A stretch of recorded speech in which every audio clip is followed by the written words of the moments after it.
दिल्लीमध्ये पंजाबमध्ये हरियाणा इथे शेतकरी त्यांच्या मागण्यासाठी रस्ते येऊन बसले, आंदोलन केलं. किती दिवस आंदोलन केलं? 1 वर्षभर. दिल्लीची थंडी कठीण थंडी असते. दिल्लीचा उन्हाळा अवसापेक्षा कठीण असतो आणि दिल्लीचा पावसाळा हा उद्ध्वस्त करतो. आणि अशी स्थिती असताना 1 वर्षभर शेतकरी रस्त्यात येऊन बसले.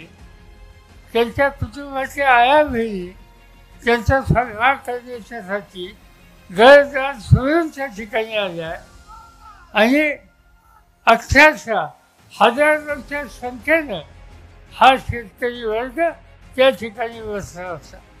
पण मोदीचं सरकार त्यांच्याकडे झुकून वागायला तयार नाही. काय असं अर्थ समजायचं? एवढंच नव्हे, त्यांच्या सरकारमधला एक मंत्री आणि त्याचे कुटुंबीय गाडी घेऊन जातात. जिथे शेतकरी आंदोलनात बसणार त्या ठिकाणी गाडी घालतात, त्यांना उद्ध्वस्त करायचा प्रयत्न करतात. इतकी मस्तपणाची भूमिका या देशात कुणी कधी केली नव्हती आणि ती भूमिका आज मोदींच्या सरकार करतात.